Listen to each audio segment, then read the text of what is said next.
Muy buenas noches, me da mucho gusto estar con ustedes en esta ocasión.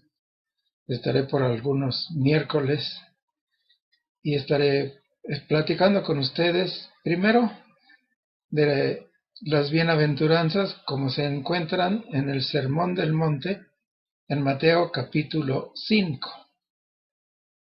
En otro evangelio también se encuentran las bienaventuranzas, pero no arregladas de esta forma. Así que vamos a verlo durante varios días, este pasaje. Mateo capítulo 5, versículos 1 al 12.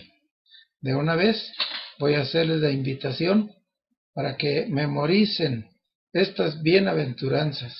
Son 9 las que cita el pasaje de Mateo, desde el versículo 3 hasta el final del versículo 12. Ahí están las 9 bienaventuranzas que menciona el Evangelio según San Mateo. Hoy platicaremos de los versículos 1 y 2 como introducción a este pasaje. Así que tengan ahí sus Biblias abiertas y usaremos solamente los versículos 1 y 2. Y aquí quiero también compartirles una manera de estudiar la Biblia. Se le llama hacer exégesis bíblica. Las maneras como yo enseño son 8 y digo que todavía hay más. Y especialmente me gusta mucho la primera que uso. Le llamo gramatical. Ese es el primer método, el método gramatical. Y entonces vamos a usar ese método para ver los dos primeros versículos de este pasaje. Así ustedes podrán, cuando quieran preparar, hacer un estudio para ustedes o para compartir, pueden usar este método. En este caso, yo voy a usar los sustantivos que aparecen en los versículos 1 y 2 de Mateo capítulo 5. Voy a leerlos en primer lugar. Viendo la multitud, subió al monte, y sentándose, vinieron a él sus discípulos, y abriendo su boca, les enseñaba, diciendo, y ahí empieza a hablar de las bienaventuranzas. Mañana veremos el significado de esta palabra. Bueno, la próxima vez, no mañana, veremos el significado amable de esta palabra bienaventurados. Entonces, usando el método que les dije de ver los sustantivos, el primer sustantivo que aparece ahí es la multitud. Y yo junto a este método de usar los sustantivos, ya que es el método gramatical, con los verbos. Dice, viendo la multitud. ¿Qué es una multitud? Una multitud es un grupo de personas. Y nos encanta andar en la multitud. Miren ustedes las pandillas. Las pandillas sean de 5, 10, 100. Es de puros valientes. Todos son valientes. Porque están en montón, en grupo. Pero cuando uno de ellos se separa de ese grupo, por ejemplo, uno que tiene que regresar a su casa, regresa sin hacer ruido. Se le quita toda la valentía. Si ve venir a 2 o 3 en sentido opuesto, hasta se asusta, porque la multitud es donde la gente se esconde. La multitud, sabemos por ejemplo, cuando el Señor Jesucristo alimentó a 5,000, luego a 4,000, y sabemos que eran muchos los que lo seguían. Cuando Él entró a Jerusalén, la multitud gritaba, bienvenido, bienvenido, Hosana al Cristo, al Hijo de David. Y después, unos días más tarde, esa misma multitud gritaba, crucifícale, crucifícale. ¿Por qué? Porque en una multitud un individuo se esconde.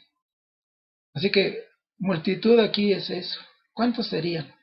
La Biblia no nos dice cuántos se reunieron en esta ocasión, pero ahí está una multitud. Pero miren ustedes, es Jesús el que va a hablar con ellos, que por cierto a esto se le llama el Sermón del Monte. Jesús predicó, sí, predicó, así dice la Biblia, que andaba por las aldeas de ellos predicando y enseñando, pero más era maestro. Así que este Sermón del Monte realmente es una cátedra. Él está dando clase a algunos de los que le seguían. Y miren ustedes, esto es discipular. Estaba hablando con cristianos. Todo el sermón del monte es para cristianos. Ahí en el sermón del monte no le habla a los que no son cristianos. Les está hablando a los que son cristianos. Entonces él ve a la multitud, pero se fijan, ve a la multitud. Por cierto que cuando Jesús hace esto, él no deja que nadie se esconda en esa multitud. Cuando él entró a Jericó, era una multitud la que lo rodeaba y quería verlo. Pero uno era ahí el importante para Jesús. Por eso le era necesario ir a posar a una casa allí. Porque en medio de la multitud estaba un chaparrito rico, Zaqueo, odiado por todos sus paisanos. Y Jesús, aunque veía a la multitud, entre esa multitud vio a uno, vio a Zaqueo. Según eso, Zaqueo lo quería ver a él, pero era Jesús quien quería verlo. Por eso le dice, Zaqueo, hoy es necesario que yo vaya a tu casa, así que córrele para recibirme. Así que esta primera frase nos dice que Jesús, aunque está ante una multitud, Él está viendo a cada uno de esa multitud. Y en la Biblia así es el asunto. Aunque es para todos, no discrimina, la Biblia no discrimina, es para todos, pero cada vez es trato personal. Él está hablando conmigo en la Biblia. Y en el Sermón del Monte, aunque es dado a una multitud, la enseñanza en esta ocasión es especialmente para mí. Eso es algo característico de Jesús. Jesús no es como nosotros que se esconde ante una multitud y casi como que ve a todos. No, Él ve a cada uno de nosotros. Así que esto es algo que debemos tomar en cuenta. Cuando Jesús habla, me habla a mí. Viendo la multitud, subió al monte. ¿Por qué subió al monte? Yo no sé cuál haya sido su experiencia, pero cuando uno está en un lugar donde hay montes, nosotros lo hacíamos hace muchos años, cuando mi hijo ya es abuelo, pero cuando era chiquillo, subí con él a un monte, con él y su hermana Raquel, que está ahí con ustedes. Subimos a un monte bajito ahí, batallamos para subir, ellos eran chiquitillos, y cuando estábamos allá arriba, su mamá quedó abajo, y entonces yo le decía así con voz bajita, grítale, mamá, mamá, y ellos dos gritaban, mamá, así gritaban. Ya cuando bajamos, mi esposa dijo, los oía a los tres. Aún lo que yo decía en voz bajita, se oía hasta allá, hasta el valle. ¿Por qué? Porque la montaña servía como pantalla para reflejar el sonido. ¿Por qué subió Jesús al monte?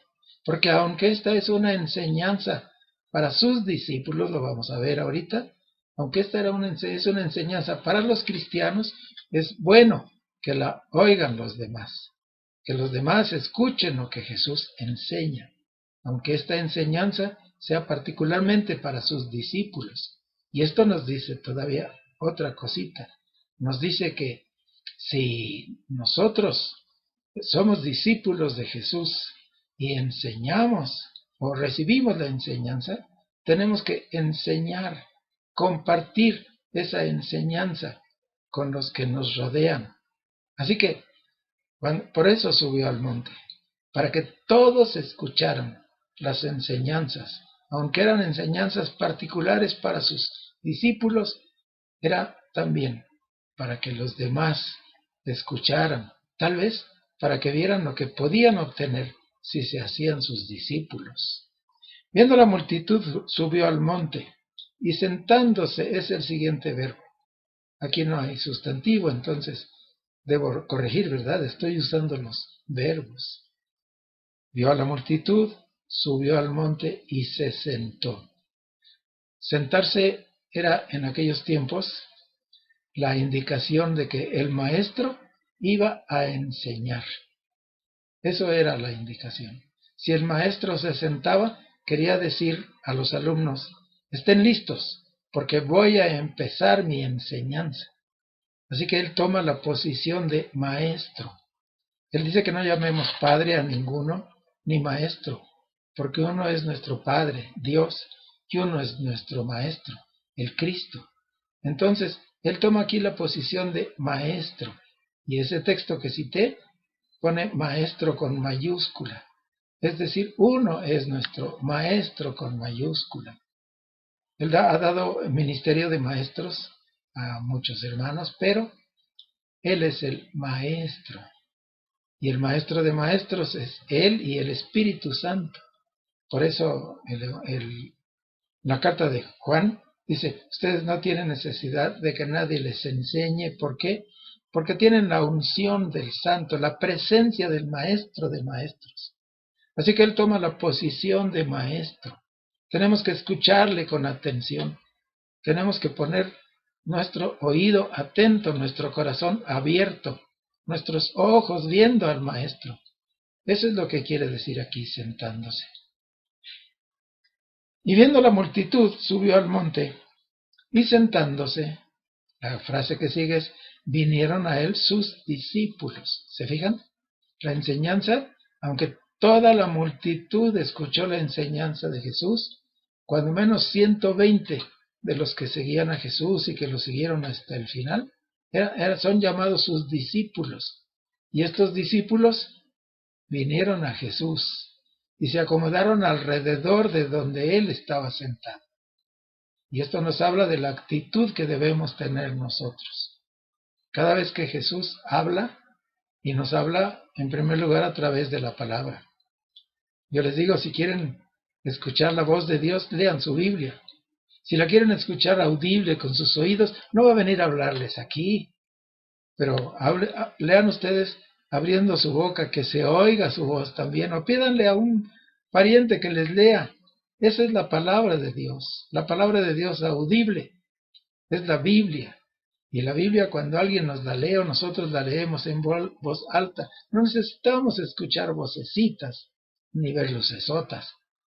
Así que sus discípulos tomaron esta actitud, se acercaron a Jesús, vinieron a Jesús y se acomodaron para escucharle con atención. ¿Qué nos enseña esto? Pues ni más ni menos que nosotros debemos tomar esa actitud. Así que, por ejemplo, si yo leo toda la Biblia, si leo un libro de la Biblia, si leo un capítulo de la Biblia, siempre debo preguntar, ¿qué me está diciendo a mí? ¿Qué es lo que tengo que oír para aprender, para hacer? Y estos discípulos, así estaban ellos. El final del Sermón del Monte nos dice que muchos van a estar oyendo, pero no van a hacer. Y ese los llama necios, insensatos. Pero dice, el sabio es aquel que está dispuesto a oír y dispuesto a hacer también, como nos enseña Santiago. Así que, viendo la multitud, subió al monte, y sentándose, vinieron a él sus discípulos. Y la última frase con el último verbo es, y es algo que yo debo tomar en cuenta, abriendo su boca les enseñaba. ¿Saben que para ser evangelista yo he aprendido con un pasaje del libro de los Hechos, que necesitamos tener boca? Y dije que yo tengo que aprender porque miren, casi no abro mi boca para hablar. Y Jesús como maestro me enseña que hay que abrir la boca. Si yo quiero ser evangelista, no basta con que tenga boca. Necesito abrir mi boca. Si muchos decimos, es que yo doy testimonio con mis hechos. Soy honesto, soy correcto. Sí, pero hay que abrir la boca. Para comunicar hay que abrir la boca. Jesús abrió su boca. Y así nos dice que así se puede enseñar. Jesús no solo caminaba santamente. Hay un versículo en una de las cartas de Pablo que dice, ustedes no aprendieron de Cristo, aprendieron a Cristo. Quiere decir que vieron el ejemplo de Cristo. Vieron cómo caminaba Él. Sí, pero también le escucharon, porque Él abrió su boca. Así que en esta introducción aprendimos? Hay que ver a la multitud y ver a uno por uno de la multitud, así como Jesús me vio a mí. Él vio a todo el mundo, murió por todo el mundo, pero cuando estaba muriendo, estaba viéndome a mí, estaba muriendo por mí. Y luego subió al monte. ¿Para qué? Para ser escuchado, para ser visto por todos. Y tomó la actitud de maestro, porque Él es el maestro.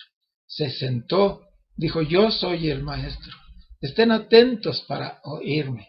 Y luego sus discípulos se acercaron a Él, con una actitud de listos para aprender.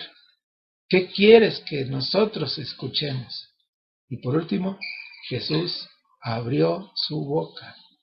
Y abrió su boca para mostrar la voluntad de Dios, para hablar la palabra de Dios. Qué bonito ejemplo para cada uno de nosotros. Hermanos, así con esta actitud, estemos estos días que vamos a estar juntos, viendo por lo pronto las bienaventuranzas. Si después el pastor dice que sí, o vemos la oportunidad, estudiamos de una vez todo el Sermón del Monte. Que Dios les bendiga, hermanos, y a mí también, y nos haga ser obedientes a lo que Dios nos diga.